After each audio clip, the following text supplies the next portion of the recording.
एक serial killer जो जब भी कत्ल करता तो लाश की पीठ पर एक लाइन लिखता, और वो लाइन पंजाबी में लिखता, और वो लाइन थी धोखेबाज। तो पहले कत्ल करता, फिर पीठ पर उसके कपड़े उतार कर धोखेबाज लिखता, और उसके बाद उसके दोनों पैर छूता और फिर माफ़ी मांगता, कहता मुझे माफ़ कर दो, मैंने तुम्हें मार डाला। अब ऐसा कौन सा सीरियल किलर हो सकता है जो ऐसी हरकत करे? सिर्फ इतना ही नहीं, ये सीरियल किलर दिन में तो एक इंसान बनकर घूमता, एक पुरुष बनकर घूमता, लेकिन रात को ये औरतों के लिबास में आ जाता और महिला बनकर सड़क पर निकलता और फिर एक एक कर कत्ल करता। इतना ही नहीं, 11 कत्ल की बात उसने पुलिस के सामने कबूल की, लेकिन साथ में ये भी कह रहा है कि इनमें से किन किन को कहाँ कहाँ पर मारा मुझे याद नहीं, मैं हमेशा नशे में रहता हूँ, इसलिए मुझे ये पता ही नहीं मैंने कब क्या किया, और साथ ही उसे ये भी याद नहीं कि ये गिनती कत्ल की 11 है या उससे ज़्यादा है। यानी बहुत मुमकिन है कि कत्ल की गिनती बहुत आगे तक भी जा सकती है। ये कहानी एक पंजाब के सीरियल किलर की है, हाल के वक्त में शायद पंजाब के सबसे बड़े सीरियल किलर की। और इत्तेफाक देखिए कि अभी पिछले 1 महीने के अंदर मैं बात करूं तो गुजरात से 2 सीरियल किलर पकड़े गए, एक जिसने 12 कत्ले किए, एक जिसने 5 कत्ले किया, और अब ये पंजाब का सीरियल किलर। गुजरात का एक तांत्रिक सीरियल किलर था, एक जो सीरियल किलर था वो सिर्फ भारतीय रेल के रिजर्व्ड बोगी में जो हैंडीकैप्ड होते उनका रेप और मर्डर करता था। लेकिन पंजाब के इस नए सीरियल किलर की कहानी और उसके पकड़े जाने की कहानी दोनों ही बड़ी अजीब है। हुआ ये कि 18 अगस्त इसी साल, यानी कि 4 महीने पहले, पंजाब के रोपड़ के कीरतपुर साहिब में एक टोल प्लाजा है हाईवे पे। उस टोल प्लाजा के बराबर में एक चाय पानी की दुकान है, और उसी दुकान के मालिक की लाश उसके दुकान के करीब में पड़ी मिलती है।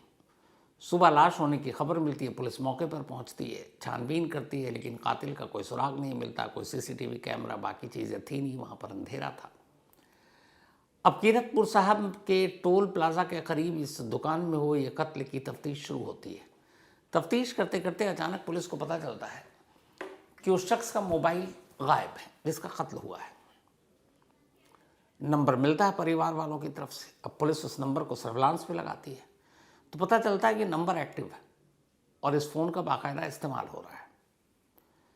अब पुलिस जो शख्स इस फ़ोन को इस्तेमाल कर रहा था उस तक पहुंच जाती है सर्विलांस के ज़रिए और उसे दबोच लेती है। पुलिस को लगा केस सुलझ गया, कातिल हाथ में है। लेकिन जिसके पास ये फ़ोन था मकतूल का, जब उससे पुलिस पूछताछ करती है तो कहता है साहब ये फ़ोन तो मैंने अभी ख़रीदा है और किसी ने कहा कि ये कहीं पड़ा हुआ था, सस्ता है, ले लो, तो मैंने ले लिया इस सेकेंड हैंड फ़ोन और मैंने इसमें अपना सिम डाला है। अब सिम डालने के बावजूद अगर फ़ोन वही है तो अब फिर पकड़ में आ सकते हैं। तो अब उस शख्स ने बताया कि हमने ये फ़ोन ख़रीदा था किसी से। अब पुलिस के हाथ खाली। उन्होंने कहा अच्छा किससे ख़रीदा? तब उसने कहा कि एक शख्स से ख़रीदा था। पुलिस ने कहा उसको हुलिया बताओ, कुछ याद है? ये कहता है याद तो नहीं है। फिर अचानक याद आता है, कहता सर एक अजीब चीज़ थी उसके अंदर। उसने बोला क्या? बोला था तो मेल, पुरुष, लेकिन उसने मतलब अपने आप को का श्रृंगार कर रखा था, सज धज कर एक तरह से। उसके चेहरे पे एक पल्लू जैसा भी कुछ था, तो ऐसा लग रहा था कि जैसे वो कोई औरत है जबकि था मर्द। अब ये पुलिस को बड़ी अजीब बात लगी। पुलिस ने फिर उसी चश्मदीद जिसको फ़ोन बेचा था उससे कहा कि चलो उसका चेहरा जो याद है बताओ। अब उसने चेहरा बताना शुरू किया और जो हुलिया बताया उसका लुक कैसा था, क्या, तो हूबहू उसके बताने के आधार पर पुलिस के एक्सपर्ट्स ने एक स्केच तैयार किया। ये जो स्केच आप देख रहे हैं ये पुलिस का बनाया हुआ वही स्केच। अब स्केच बनने के बाद पुलिस ने आसपास के तमाम डिस्ट्रिक्ट में, अलग अलग ज़िलों में इस स्केच को तमाम पुलिस स्टेशन में भेज दिया और दीवारों पर भी चिपकवा दिया कि इस शख्स को अगर कोई देखता है या देख चुका है तो बताए। इत्तेफाक से रोपड़ डिस्ट्रिक्ट में ही एक रोज़ पता चला एक मुखबिर से कि इस शक्ल का हूबहू एक शख्स यहाँ घूम रहा है। तो एक स्केच की मदद से आखिरकार अब वो कातिल पुलिस की गिरफ्त में था। पुलिस उसे लेकर थाने पहुँचती है, पूछताछ शुरू होती है। और पंजाब पुलिस को अब तक यही लग रहा था कि चलो एक कीरतपुर साहिब में टोल प्लाजा के बाहर जो एक कत्ल हुआ वो केस सुलझ गया, यही अब तक उनको समझ आ रहा था।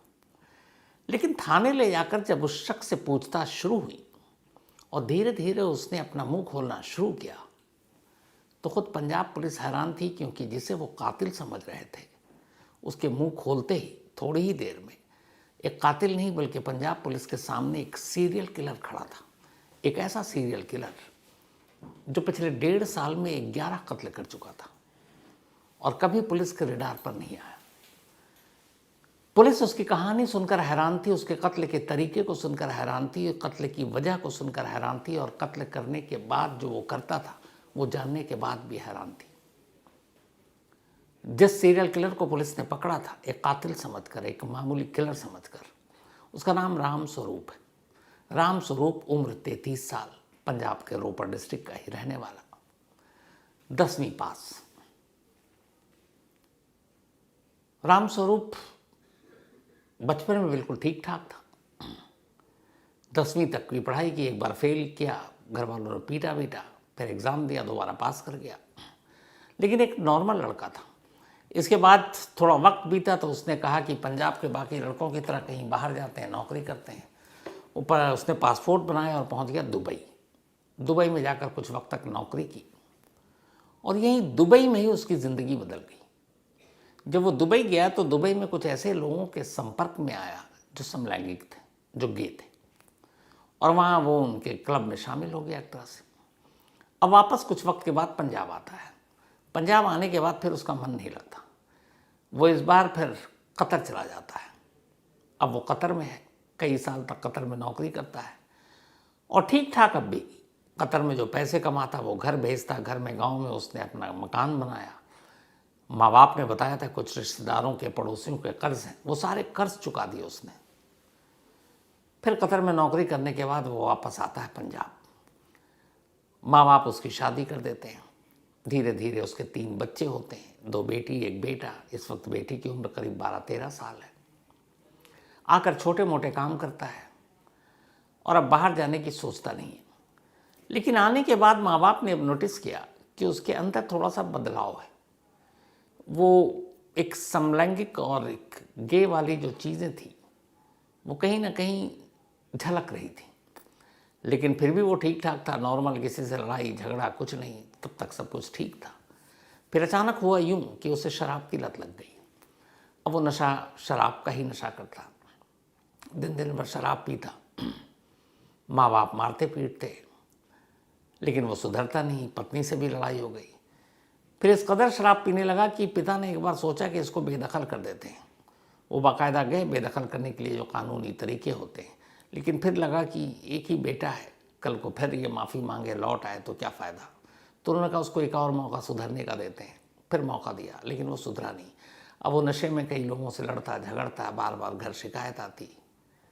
माँ बाप और पत्नी और बच्चे थक गए। एक रोज़ उन्होंने कहा कि तुम इस घर को छोड़ दो और उसे घर से निकाल दिया।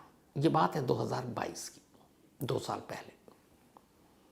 जब घर से निकाला तो अब वो गांव से निकलकर इधर उधर भटकता रहा। कुछ दिन तो उसने ज़िंदगी काट ली, लेकिन अब उसे लगा जिंदा रहने के लिए पैसे की भी ज़रूरत होती है। क्या करे, शराब की उधर लत थी। और यहीं से एक आम इंसान एक सीरियल किलर बनने की कहानी शुरू हो जाती है। चूँकि दुबई से आया था वो, एक वहाँ जाकर वो एक गे बन चुका था।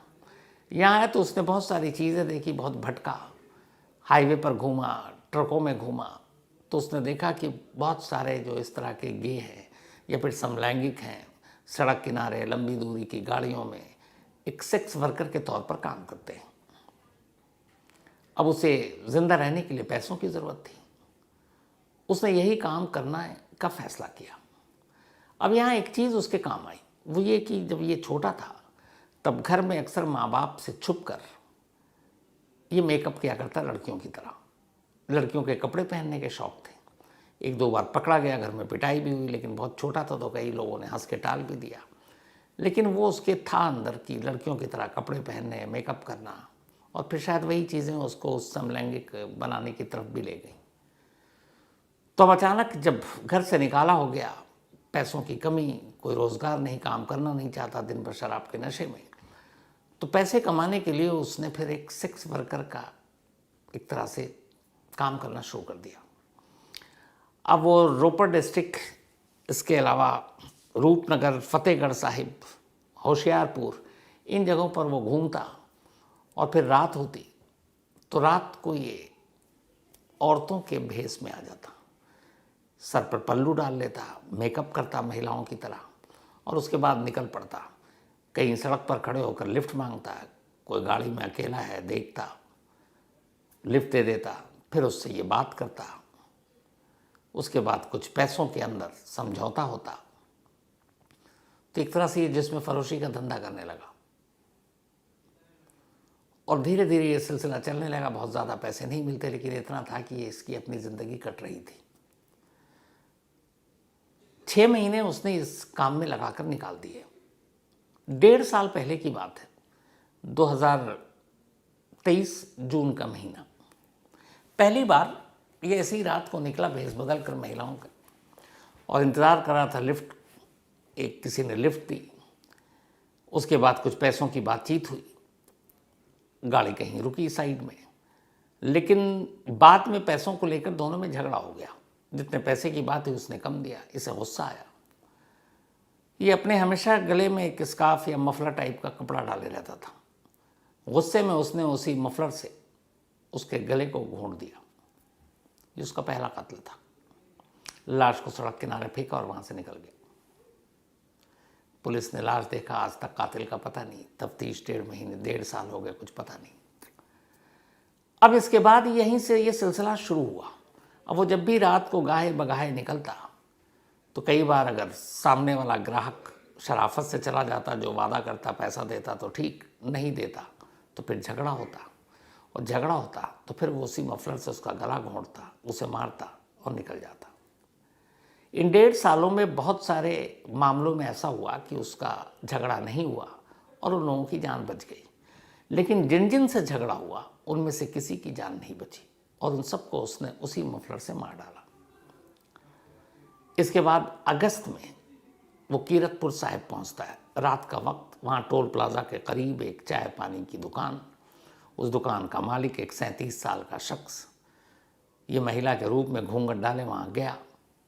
इशारों में बातें हुई, फिर पैसे की बात हुई और उसके बाद अचानक बाद में पैसों को लेकर झगड़ा हो गया। उसने मफलर से उसका गला घोंटा, मार डाला और वहाँ से निकल गया। लेकिन बस पहली बार एक गलती की, उसका मोबाइल अपने साथ ले गया था, जिसे बाद में इसने बेच दिया और उसी मोबाइल की वजह से ये पकड़ा गया। तो जिन जिन के साथ झगड़ा नहीं हुआ उसने उन्हें जाने दिया और जिन जिन के साथ झगड़ा हुआ उन सबको उसने मारा। मारने के बाद वो उनके कपड़े उतारता ऊपर के और फिर पलटता और पीठ पर पंजाबी में धोखेबाज लिखता। और ये धोखेबाज इसलिए लिखता है क्योंकि अगर पैसे की डील मान लीजिए 500 रुपये हुई है और कोई कहता 300 दे रहे हैं तो उसे लगता है कि ये धोखा किया था। कई बार तो 200 रुपये में डील हुई और 150 रुपये दिया, 50 रुपये का फ़र्क था, लेकिन उसे लगा ये धोखा हुआ है। तो ऐसे तमाम लोग जिनके साथ उसका झगड़ा हुआ पैसों के मोल तोल को लेकर, पहले कुछ बाद में कुछ, उसने उन सबको मार डाला और हर एक की पीठ पर धोखेबाज लिखा। लेकिन हर कत्ल के बाद वो पहले तो धोखेबाज लिखता, फिर उसके बाद उसके दोनों पैरों को हाथों से पकड़ता और हाथ से पकड़ने के बाद उससे माफ़ी मांगता लाश से। कहता कि मेरा इरादा नहीं था तुम्हें मारने का और मुझे तो ठेस पहुंचाने का, चोट पहुंचाने का, लेकिन अनजाने में मुझसे तुम्हारा कत्ल हो गया, तुम्हारी जान ले ली, तो मुझे माफ़ कर देना। 11 लाशों से उसने माफ़ी मांगी, पीठ पर धोखेबाज लिखा। अब ये सब कुछ हो गया, लेकिन एक मोबाइल की वजह से वो पकड़ा गया। अब जब पुलिस ने उससे पूरी पूछताछ शुरू की तो उसने कहा कि मैं कभी कत्ल नहीं करना चाहता था, लेकिन जब भी रात को निकलता था तो मैं नशे में होता था और नशे में मुझे कुछ एहसास ही नहीं होता था कि मैं कर क्या रहा हूँ। मैं मार रहा हूँ, गला घोंट रहा हूँ, लड़ रहा हूँ, ये भी नहीं पता है। यहाँ तक कि 11 कत्ल में से किसी का उसे नाम भी मालूम नहीं, किस किस का उसने कत्ल किया। कुछ के ठिकाने पता थे, उसने पुलिस को बताई तो पुलिस वहाँ तक पहुँची तो पता चला हाँ वहाँ लाश मिली थी कभी। 11 कत्ल की बात जो उसे याद थी वो बताई, लेकिन उनमें से अभी तक पुलिस सिर्फ 6 कत्ल की ही तस्दीक कर सकी है। 5 के बारे में अभी पता नहीं, क्योंकि उसकी खुद याददाश्त ही ऐसी है कि वो पता नहीं, पता सही बता रहा, ठिकाना सही बता रहा, नहीं बता रहा, कुछ आइडिया नहीं। पर पंजाब पुलिस उसकी तफ्तीश कर रही है। लेकिन जिस तरीके से उसका कहना है कि वो नशे में होता है और नशे में ही ये सारे उसने कत्ल किए, तो उसकी याददाश्त कमज़ोर है, याद नहीं है क्या क्या किया। यहाँ पुलिस को एक शक ये होता है कि उसकी याददाश्त नहीं, वो नशे में। लेकिन हर बार जब उसने कत्ल किया तो फिर 2 चीज़ें उसे कैसे याद रहीं। एक, हर कत्ल के बाद पीठ पर धोखेबाज लिखना, और 2, हर कत्ल के बाद लाश के पैर पकड़कर माफ़ी मांगना।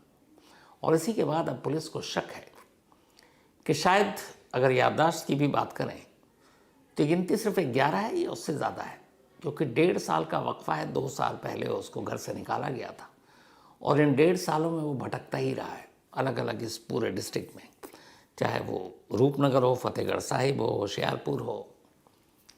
तो पुलिस इन तमाम डिस्ट्रिक्ट्स में आसपास के ऐसी लाशों के बारे में जानकारी इकट्ठा हासिल कर रही है जो लावारिस मिली, ख़ासतौर पर जिसकी हत्या गला घोंट कर की गई। क्योंकि राम स्वरूप के हिसाब से उसने जितने भी कत्ल किए, कभी वो अपने साथ कोई हथियार लेकर नहीं चलता था, क्योंकि उसका काम हथियार का था भी नहीं। बस उसे जब गुस्सा आता तो उसका असल में हथियार मफलर था, और या उसके आसपास जो भी वहाँ पे पड़ा हुआ मिल जाए वो उसी से मारता था। कहीं कि उसने सर पर भी चोट मारकर उन्हें मारा, तो या तो वहीं पे कुछ मौके पे चीज़ मिल जाए, वरना मफलर। कभी वेपन या हथियार साथ लेकर चला नहीं। तो अब पुलिस आसपास के तमाम डिस्ट्रिक्ट की उन तमाम लाशों की गिनती खंगाल रही है जो पिछले 1.5 से 2 सालों के अंदर बरामद हुई, लावारिस थीं, जिनके बारे में आज तक कोई सुराग नहीं मिला है। सिर्फ ये पता करने के लिए कि राम स्वरूप एक सीरियल किलर सिर्फ 11 कत्ल का है, यह गिनती बहुत ज़्यादा है। क्योंकि ऐसे कई सीरियल हुए हैं, दिल्ली में भी हुआ था, जिसको ये था कि शायद 42 कत्ल के बाद उसे गिनती याद नहीं थी। क्योंकि सीरियल किलर जब एक के बाद एक कत्ल करता जाता तो उसके लिए एक नॉर्मल रूटीन बात हो जाती है, और ऐसे लोग मानसिक रूप से बीमार होते हैं, तो उन्हें फिर पता ही नहीं होता है कि ये कुछ अलग कर रहे हैं। उन्हें लगता है ये उनकी ज़िंदगी का हिस्सा है। तो यही चीज़ अब पंजाब पुलिस को भी थोड़ा सा चौंका रही है या सता रही है कि मामला सिर्फ 11 का है या आगे का है। बाकी कत्ल की तफ्तीश की जा रही है, उससे पूछताछ हो रही है, और कई टीमें एक साथ अब लगी हुई हैं। पंजाब में दरबारा सिंह के बाद शायद ये दूसरा सीरियल किलर है। दरबारा सिंह बच्चों का सीरियल किलर, उसकी कहानी डिटेल में आपको सुना रखी है। तो जिसने इतने कत्ल किए, और अभी भी ठीक ठाक गिनती पता नहीं कितने कत्ल किए। तो कहानी में तो इतना ही, लेकिन आज चाहता हूँ कि मैं चलते चलते ये कहानी का सिलसिला ख़त्म करूँ उससे पहले इसी सीरियल किलर की ज़ुबानी उसकी कहानी आपको सुनाऊँ। थोड़ी सी देर उसने कुछ बात की है मीडिया से, और इसकी बातचीत सुनिए। हालांकि पंजाबी में है, लेकिन ये बता रहा है, और रिपोर्टर भी सवाल पूछ रहे हैं कितने बंदे मारे, क्या है वो है। तो पूरी कहानी पहले सुनिए इसकी, इसी की ज़ुबानी।